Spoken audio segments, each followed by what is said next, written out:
Halo semua, nama saya Hizkia Nathanael dengan NIM 27022477771. Hari ini saya akan membahas dari sesi pertama dari pelajaran International Business yang berjudul di pertemuan pertama ini kita membahas tentang an overview of international business and globalization.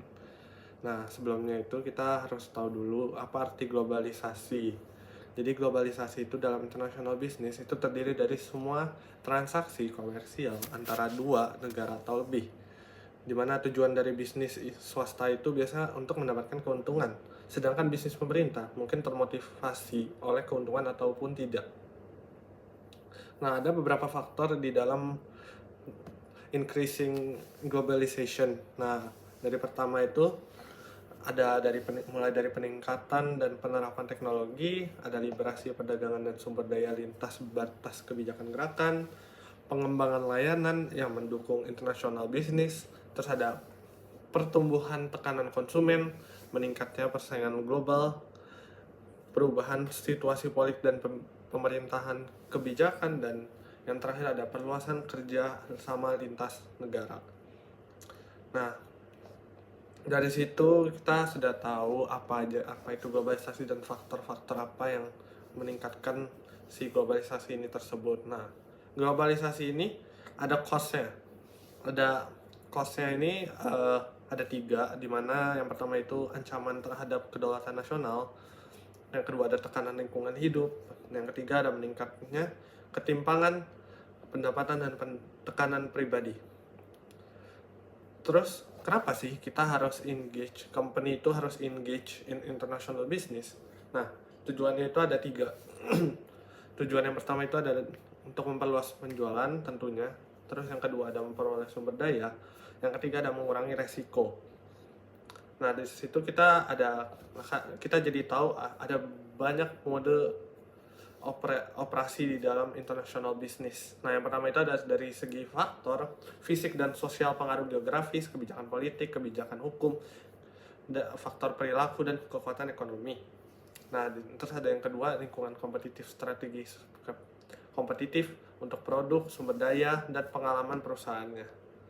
Nah, sekarang kita ke pertemuan kedua, di mana di pertemuan kedua ini kita membahas tentang culture atau tentang ya kebiasaan dari suatu tempat atau budaya di suatu tempat.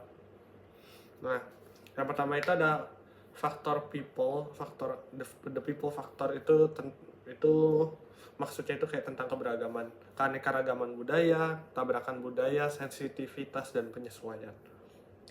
Di situ kita juga tahu tentang cultural awareness, di mana hampir semua orang sepakat bahwa budaya nasional itu berbeda-beda, namun mereka tidak sepakat mengenai apa perbedaannya. Terus di sini cultural awareness ini ada area masalah yang dapat bisa menjadi area masalah yang dapat menghambat kesadaran budaya manajer, seperti reaksi bawah sadar terhadap keadaan, asumsi bahwa semua subkelompok masyarakat adalah serupa. Di situ di culture ini juga kita belajar tentang behavioral practice affecting business, dimana ini ngebahas tentang permasalahan dalam stratifikasi sosial, motivasi kerja, preferensi hubungan, perilaku pengambilan risiko, pemrosesan informasi dan tugas. Terus ini juga membicarakan tentang communication atau komunikasi, itu tentang bahasa lisan dan tulisan atau bahasa senyap seperti warna, jarak, waktu, dan ketepatan waktu, tubuh, bahasa, prestis.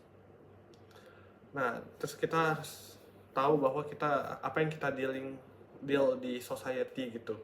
Nah, di dealing society acceptance ini kita belajar bahwa penerimaan masyarakat tuan rumah, budaya tuan rumah itu tidak selalu mengharapkan orang asing melakukan hal yang sama untuk menyesuaikan diri dengan mereka. Terus ada tingkat perbedaan budaya, di mana saat menjalankan bisnis dengan budaya serupa, perusahaan biasanya harus melakukan lebih sedikit penyesuaian, mungkin mengabaikan perbedaan halus. Yang ketiga ada kemampuan untuk menyesuaikan diri, di mana seperti contohnya culture shock, di mana beberapa orang merasa frustasi ketika memasuki lingkungan tersebut. Terus ada orientasi perusahaan dan manajemen, itu kayak polisentrisme, skuisme, dan geosentrisme. Dan yang terakhir ada strategi untuk melembagakan perubahan karena masyarakat belum tentu siap menerima perubahan. Pengelolaan perubahan itu sangatlah penting. Nah, kita udah belajar tentang culture juga, sekarang kita ke Sesi ketiga di mana ini ngomongin tentang governmental and legal system. Di sini kita belajar tentang the political environment atau lingkungan di suatu politik. Nah, tujuannya ini biasa tuh mereka sistem politik ini memiliki tujuan, di mana tujuannya itu adalah integrasi keberagaman elemen masyarakat. Nah, di situ kita ada ujian terhadap sistem politik adalah hal yang menyatukan masyarakat dalam menghadapi perbedaan pandangan, seperti contohnya ada individualism dan kolektivism, di mana individualism itu biasa mengutamakan hak dan peran individu, sedangkan kolektivisme itu mengacu pada keutamaan hak dan peran kelompok. Jadi kolektivisme itu menekankan bahwa kebutuhan masyarakat itu lebih diutamakan dibanding kebutuhan pribadi. Nah, di situ kita juga belajar tentang demokrasi, di mana demokrasi itu partisipasi warga dalam di mana mereka itu menghendaki partisipasi warga negara dalam proses pengambilan keputusan yang adil dan hanya proses pengambilan keputusan. Nah, ada totalitarism itu mengkonsolidasikan kekuasaan pada satu agen yang kemudian mengendalikan semua aktivitas politik, ekonomi, dan sosial. Nah, jadi ada jenis-jenis risiko politik yang utama. Yang pertama itu ada yang dari kecil sampai paling besar atau paling mengganggu. Yang pertama itu ada sistemik itu secara sistem terhadap prosedural, ada distributif, dan bencana besar. Terus kita akan ngomongin the legal environment, itu sistem hukum adalah mekanisme untuk memahami, menetapkan, menafsirkan, dan menegakkan hukum dalam yurisdiksi formal. Sistem hukum modern itu membuktikan 3 komponen, di mana yang pertama itu hukum tata negara, yang kedua hukum kriminal, dan ketiga hukum perdata dan komersial. Dan terakhir ada tipe-tipe legal system, itu ada hukum adat, perdata, teokratis, adat, dan campuran. Sekian dari saya, terima kasih. Di sesi keempat, Economic Systems and Market Methods, kita diajarkan beberapa terminologi seperti types of economic systems, yaitu ada market economy, command economy, dan mixed economy. Yang pertama, market economy adalah suatu sistem perekonomian yang sebagian besar pengambilan keputusannya adalah individu, bukan pemerintah. Alokasi sumber daya yang optimal berasal dari konsumen yang menggunakan kebebasan memilih atas barang dan jasa yang mereka beli, dan produsen memberikan respons yang sesuai. Selanjutnya ada command economy, sistem di mana pemerintah yang menentukan barang apa yang harus diproduksi, bukan pasar bebas. Berapa banyak yang harus diproduksi dan harga di mana barang tersebut ditawarkan untuk dijual. Dan sistem perekonomian yang terakhir yaitu mixed economy. Mixed economy adalah sistem di mana keputusan ekonomi didorong oleh terutama pasar dan kepemilikan. Sebagian besar dilakukan oleh swasta. Namun, peran pemerintah dalam menilai aset, mengalokasikan sumber daya, mengatur aktivitas, dan mengatur perdagangan sedikit atau banyak. GDP atau Gross Domestic Product fokus pada nilai barang dan jasa yang diproduksi di dalam wilayah negara tanpa melihat siapa pemilik perusahaan yang memproduksinya. Di sisi lain, GNP atau Gross National Product memperhitungkan nilai barang dan jasa yang diproduksi oleh penduduk negara tersebut, terlepas dari lokasi produksinya. GNI atau Gross National Income lebih spesifik dengan menghitung total pendapatan yang diterima penduduk negara tersebut, termasuk upah, profit, dan bunga. GNI ini dihitung dengan menambahkan GNP dengan pendapatan yang diterima penduduk dari luar negeri, dan dikurangi pendapatan yang diterima orang asing di dalam negeri. Di sesi kelima, Economic Integration and Cooperation, kita diajarkan tentang ekonomi integrasi. Jadi, ekonomi integrasi itu apa sih? Ekonomi integrasi ini adalah istilah yang digunakan untuk menggambarkan perjanjian politik atau moneter antar negara dan kawasan dunia di mana preferensi diberikan kepada negara-negara anggota. Ada beberapa contoh, yaitu World Trade Organization, ASEAN, atau mungkin European Union. Salah satu tipe dari economic integration adalah global integration. Integrasi global adalah proses negara-negara di seluruh dunia menjadi semakin terhubung secara ekonomi dan sosial. Kita bisa bayangkan dunia seperti jaring yang semakin erat jalinannya. Melalui integrasi global, barang, jasa, ide, dan informasi bisa mengalir lebih bebas antar negara. Contoh dari integrasi global adalah World Trade Organization atau WTO. Nextnya adalah regional integration. Integrasi regional adalah proses di mana sekelompok negara dalam wilayah geografis tertentu sepakat untuk meningkatkan kerjasama ekonomi dan politik di antara mereka. Contohnya adalah ASEAN dan European Union. Dan yang terakhir adalah bilateral integration. Integrasi bilateral adalah bentuk integrasi ekonomi antara dua negara saja. Kedua negara tersebut sepakat untuk saling membuka perekonomian mereka melalui perjanjian khusus. Ini seperti kontrak saja ya, dari antara dua negara ini. Dalam sesi ke-6 Trade and Factor Mobility, kita diajarkan apa itu Free Trade dan Factor Mobility. Yang pertama, saya mau menjelaskan apa itu Factor Mobility. Jadi, Factor Mobility dalam ilmu ekonomi mengacu pada kemudahan faktor-faktor produksi berpindah antar sektor atau wilayah dalam suatu perekonomian. Faktor-faktor produksi ini adalah sumber daya yang digunakan untuk menghasilkan barang dan jasa. Contoh dari ini adalah land, labor, dan capital. Beberapa terminologi penting yang sering keluar di sesi ini adalah mercantilism dan neo-mercantilism. Yang pertama, apa sih itu mercantilism? Fokusnya adalah pada akumulasi kekayaan dan kekuasaan nasional melalui perdagangan luar negeri. Para penganut mercantilism percaya bahwa kekayaan suatu negara diukur dengan berapa banyak emas dan perak yang dimilikinya. Selanjutnya, apa itu neo-mercantilism? Mirip dengan mercantilism, neo-mercantilism fokus pada peningkatan kekayaan dan kekuatan nasional melalui perdagangan luar negeri. Namun, neo-mercantilism beradaptasi dengan kondisi ekonomi dan politik global saat ini. Jadi, neo-mercantilism itu sama dengan mercantilism, hanya saja neo-mercantilism itu lebih modern dan lebih beradaptasi dengan politik dan ekonomi saat ini. Dan konsep terakhir yang paling penting di sesi ini adalah free trade. Free trade atau perdagangan bebas adalah kebijakan perdagangan internasional yang bertujuan untuk menghilangkan atau mengurangi batasan pemerintah terhadap kegiatan ekspor dan impor. Sama seperti semua hal di dunia, free trade tidaklah konsep yang sempurna. Jadi mereka memiliki beberapa manfaat dan tantangan.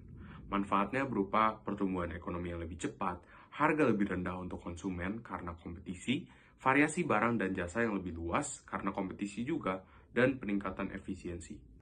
Beberapa tantangan perdagangan bebas adalah hilangnya beberapa lapangan kerja di beberapa sektor, ketimpangan pendapatan atau wealth disparity, masalah lingkungan atau environmental issues, dan eksploitasi standar ketenaga kerjaan atau exploitation of the workforce.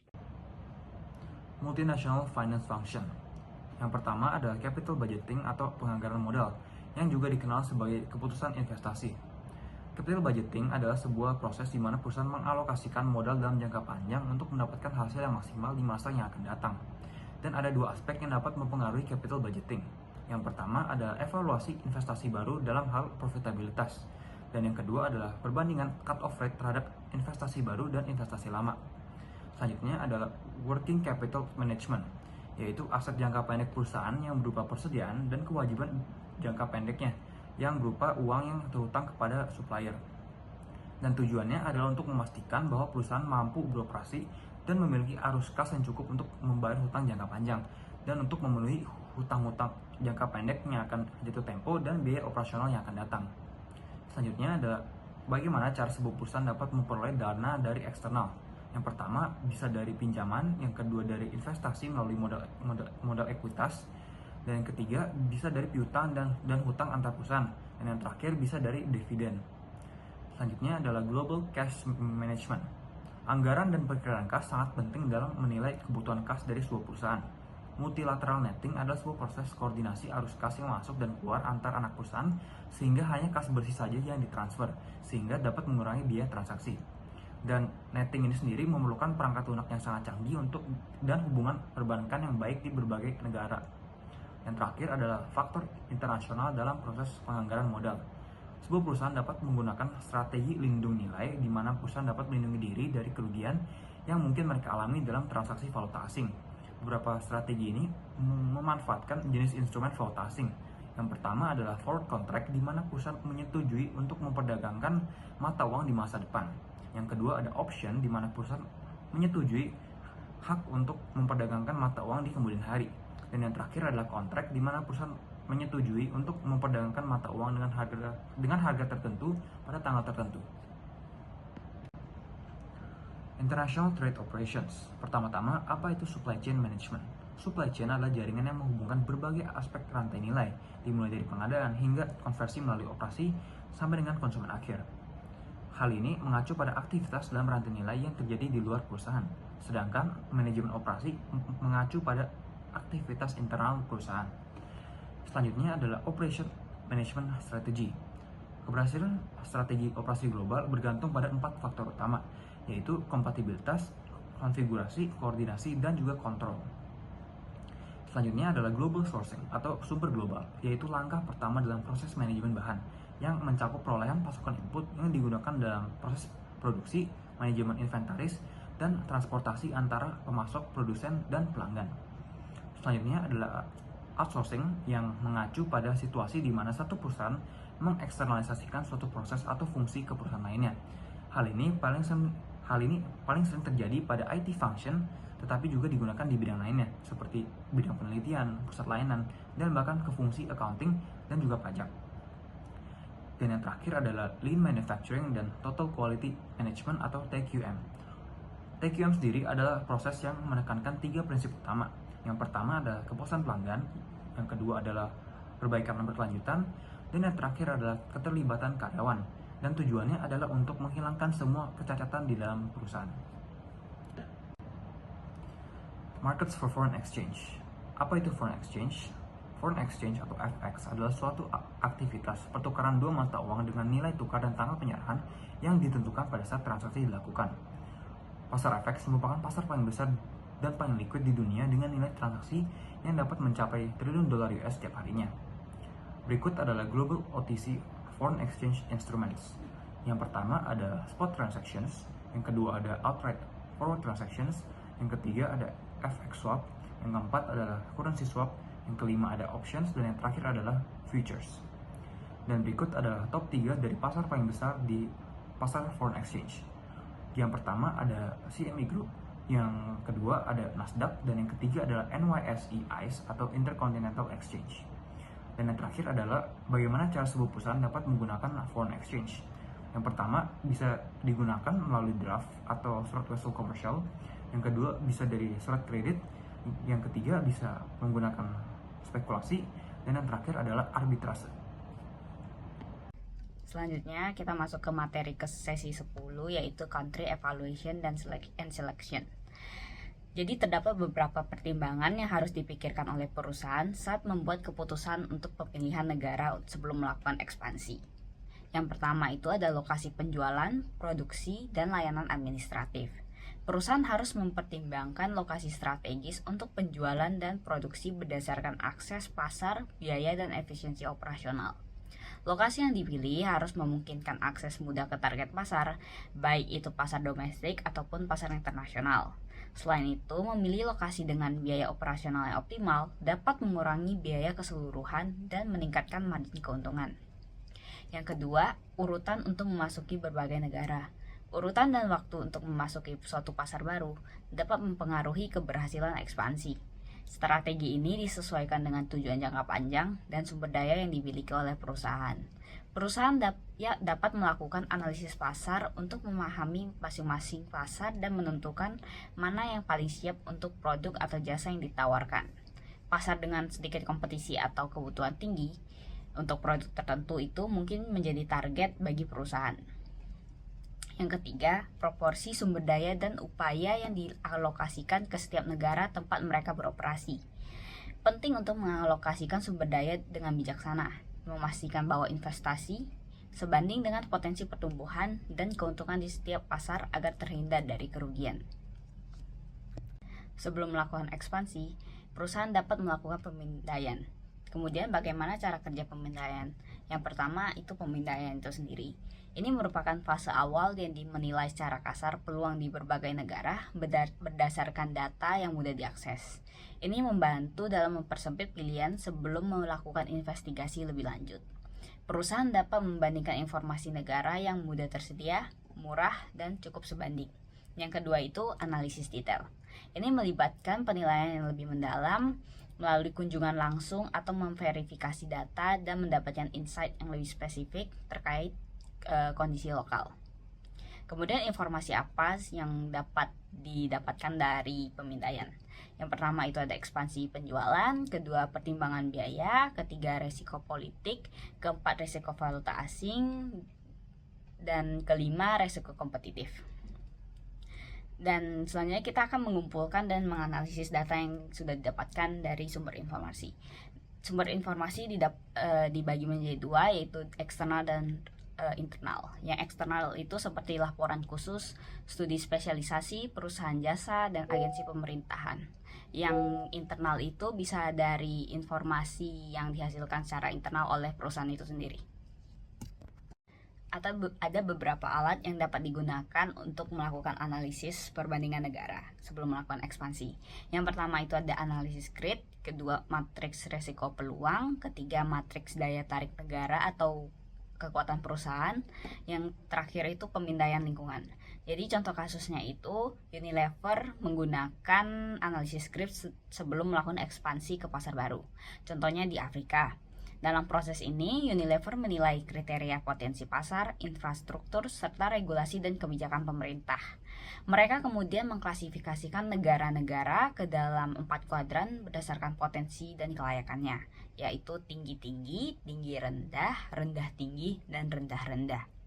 Hasil analisis ini membantu Unilever untuk menentukan fokus ekspansi mereka, seperti mengutamakan negara dengan potensi pasar yang tinggi, dan infrastruktur yang memadai atau merancang strategi khusus untuk negara dengan tantangan infrastruktur tetapi potensinya besar.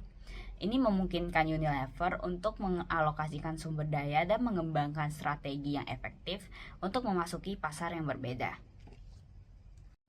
Selanjutnya kita masuk ke materi seri 11, yaitu Direct Investment and Collaborative Strategies. Ada beberapa alasan mengapa ekspor mungkin tidak layak atau lebih tidak menguntungkan bagi sebuah perusahaan tertentu. Yang pertama itu produksi lebih murah di luar negeri. Jika biaya produksi lebih rendah di luar negeri, karena faktor-faktor seperti upah yang lebih murah atau bahan baku yang lebih mudah diakses, perusahaan mungkin lebih memilih untuk memproduksi di lokasi tersebut daripada mengekspor dari negara asal. Yang kedua, biaya transportasi yang tinggi. Biaya logistik dan pengiriman barang secara internasional itu dapat menjadi sangat tinggi, terutama untuk barang-barang yang berat atau membutuhkan pengiriman cepat. Hal ini bisa mengurangi margin keuntungan dan membuat ekspor menjadi pilihan yang kurang tepat. Yang ketiga itu kekurangan kapasitas domestik. Jika perusahaan tidak memiliki kapasitas produksi yang cukup di negara asalnya untuk memenuhi permintaan global, ekspor mungkin tidak praktis atau tidak mungkin dilakukan tanpa investasi yang signifikan untuk meningkatkan kapasitas tersebut.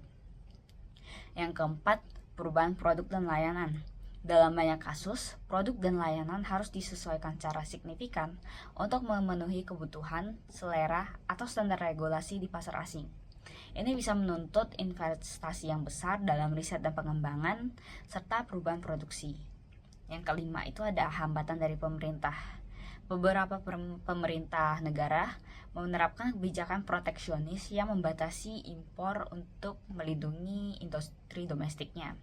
Ini bisa meliputi tarif, kuota, atau persyaratan sertifikasi yang ketat yang semua bisa menjadi penghalang bagi produk asing. Yang terakhir itu ada preferensi pembeli. Konsumen di beberapa negara mungkin lebih memilih untuk membeli produk lokal karena alasan nasionalisme dan kualitas yang diasumsikan lebih tinggi atau dukungan terhadap ekonomi lokal. Hal ini bisa membatasi keberhasilan sebuah produk asing di pasar tersebut. Oleh karena itu, terkadang perusahaan lebih memilih melakukan investasi langsung asing dibandingkan ekspor karena yang pertama itu ada pengambilan kontrol. Investasi langsung asing adalah ketika sebuah perusahaan mengambil kendali operasional di sebuah negara asing, sering melalui pembelian atau pendirian sebuah unit bisnis baru di negara tersebut. Investasi langsung asing merupakan strategi kunci bagi perusahaan yang ingin memperluas jangkauannya secara global dengan cara yang memberikan kontrol maksimum atas operasi mereka.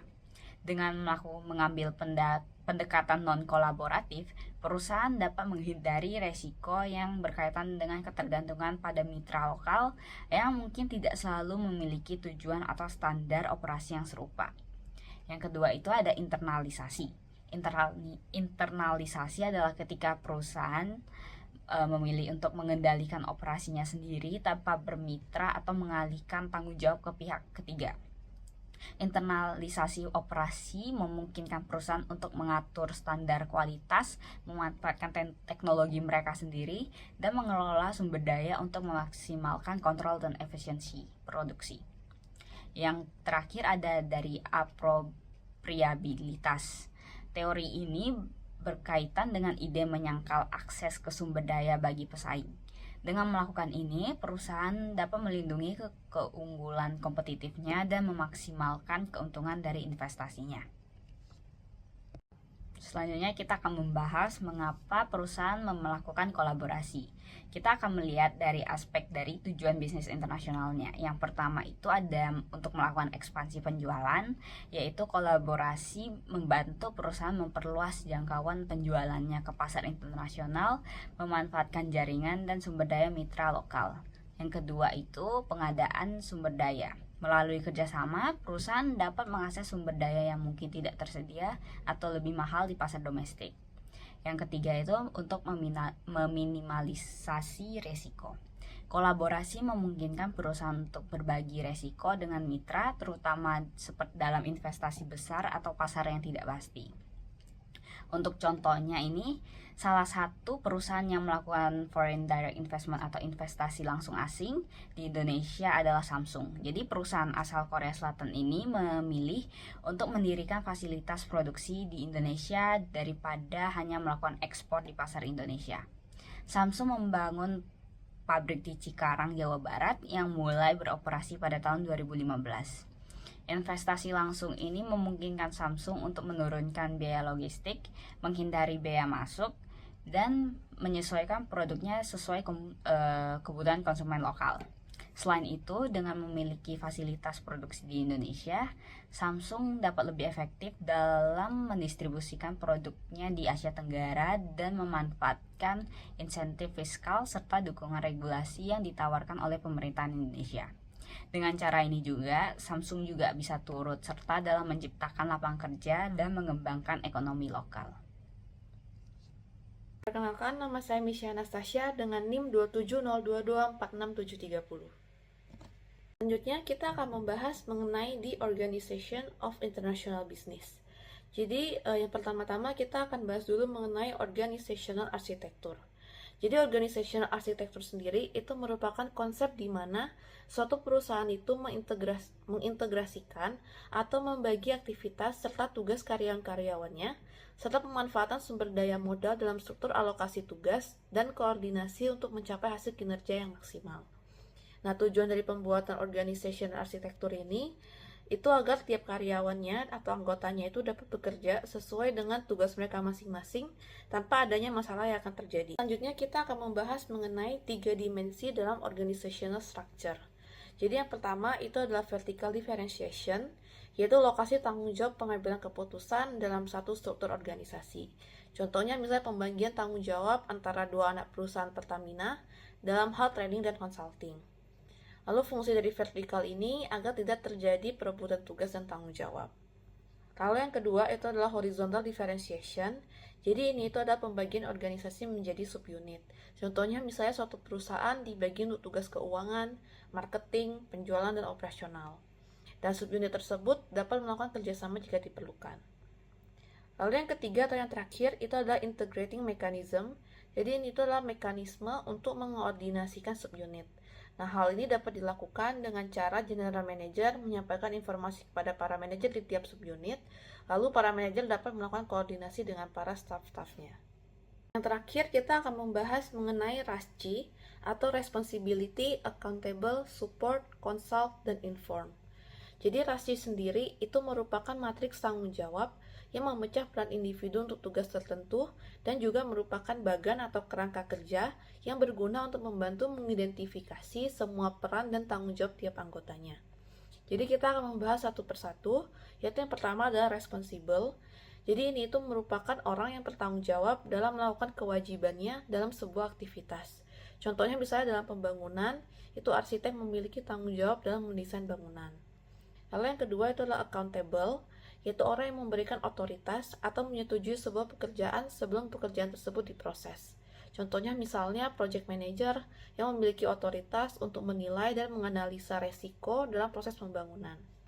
Lalu yang ketiga itu adalah support, yaitu orang yang menyediakan sumber daya atau informasi lainnya untuk mendukung kelengkapan sebuah proses atau aktivitas. Contohnya misalnya klien yang memberikan informasi mengenai desain yang diinginkan saat pembangunan. Lalu yang keempat itu adalah consult, yaitu orang yang memiliki informasi atau kemampuan yang diperlukan untuk menyelesaikan sebuah proses atau aktivitas. Contohnya misalnya kontraktor yang memiliki kemampuan untuk menyetujui pekerjaan konstruksi. Lalu yang kelima itu adalah inform, yaitu orang yang perlu tahu hasil dari sebuah proses atau aktivitas, tetapi tidak perlu diberitahu pada saat eksekusi. Contohnya misalnya konsultan yang memiliki tugas untuk mendefinisikan kebutuhan fungsional dan estetika. Untuk selanjutnya kita akan membahas mengenai IHRM atau International Human Resource Management. Jadi IHRM sendiri itu merupakan proses dari awal mencari orang-orangnya atau karyawan, menyeleksi, hingga memperkerjakan mereka. Boxall-P pada tahun 1992 mendefinisikan IHRM sebagai hal yang berkaitan dengan masalah sumber daya manusia dari perusahaan multinasional di anak perusahaan asing, seperti manajemen expatriate, atau lebih luas lagi dengan masalah HRM yang berkembang terkait dengan berbagai tahap proses internasionalisasi. Bekerja dalam IHRM tentunya akan lebih susah karena adanya perbedaan dari segi pola pikir, kebudayaan, dan yang lainnya. Selain itu, adanya perbedaan pasar seperti kebiasaan pembeli, membuat IHRM itu harus menyesuaikan kembali dan menyusun strategi yang tepat. Untuk mengurus individu-individu di sebuah organisasi, tentulah itu bukanlah hal yang mudah. Untuk itu dalam manajemen, terdapat slogan yaitu Every Manager is HR Manager. Hal ini karena HR adalah salah satu divisi di suatu perusahaan yang dimana individu-individu di HR itu harus mengatur dan bertanggung jawab dengan banyaknya staf di suatu perusahaan. Untuk itu sebabnya di organisasi dibagi menjadi berbagai manajer. Hal ini diharapkan dapat mempermudah HR dalam mengelola individu. Lalu dalam IHRM sendiri, itu kita juga akan membahas mengenai expatriate. Jadi para expatriate ini biasa ditugaskan untuk bekerja di luar negeri oleh perusahaan mereka. Dan program expatriate ini biasanya berlangsung dalam jangka short term atau jangka pendek, dan expatriate yang dipilih biasanya sedang disiapkan untuk naik ke top level manajemen. Untuk itu, sebelum dikirimkan ke luar negeri, para expatriate itu akan diberikan pembekalan terlebih dahulu, tidak hanya untuk expatriate-nya, tetapi juga keluarganya. Selain itu, expatriate yang lebih mudah, lebih banyak diberikan penugasan daripada expatriate yang lebih tua, karena biasanya younger expatriate itu dipilih untuk upskilling dan disiapkan untuk naik ke top level manajemen. Lalu untuk yang terakhir, kita juga akan membahas mengenai framework. Jadi terdapat 3 staffing framework, yaitu yang pertama adalah ethnocentric. Jadi dalam framework ini biasanya tuh terdapat pada perusahaan-perusahaan yang headquarter-nya itu mengambil keputusan. Nah, negara asal itu merupakan hal yang utama dalam framework ini, sedangkan negara lain atau cabang lain itu hanya untuk membantu. Nah, keuntungannya sendiri ialah dapat melindungi prinsip dan praktik dari budaya perusahaan yang disukai, mengisi kesenjangan keterampilan lokal dengan cepat, dan memanfaatkan kompetensi inti untuk perusahaan. Sedangkan kerugiannya sendiri, itu bisa saja expatriate-nya dikucilkan karena dianggap tidak mengerti akan budaya lokal. Lalu yang kedua, itu adalah polycentric. Jadi ini itu adalah negara-negara atau cabang-cabang yang lain itu boleh mengambil keputusan sendiri, tetapi sesuai dengan aturan yang dibuat oleh headquarter atau kantor utama. Contohnya misalnya, model Xiaomi di tiap negara berbeda, tetapi tetap merek Xiaomi. Nah, keuntungannya sendiri itu adalah gaji orang lokal lebih murah, adanya motivasi untuk orang lokal, dan top level manajemennya merupakan orang lokal. Nah, sedangkan untuk kerugiannya sendiri, itu adalah dapat mengurangi insentif di antara warga lokal untuk terlibat dalam perspektif global. Lalu yang terakhir, itu adalah geocentric. Jadi geosentrik ini merupakan pasar global yang bebas, yang dimana tiap negaranya itu dipersilahkan untuk membuat bisnisnya sendiri sesuai negara yang dituju. Contohnya seperti Unilever di Indonesia ada memproduksi kecap Bango atau teh Sariwangi, tetapi di negara lainnya tidak ada memproduksi produk-produk tersebut. Nah, keuntungannya sendiri itu adalah merupakan cara yang tepat untuk dapat bekerja sama dengan orang-orang yang berbeda di berbagai negara dan dapat memanfaatkan ide-ide lokal di seluruh dunia. Nah, kerugiannya sendiri adalah mahal untuk dijalankan dan sulit untuk menemukan serta mendanai ekspatriat yang memenuhi syarat untuk secara efektif berpindah dari satu negara ke negara lain.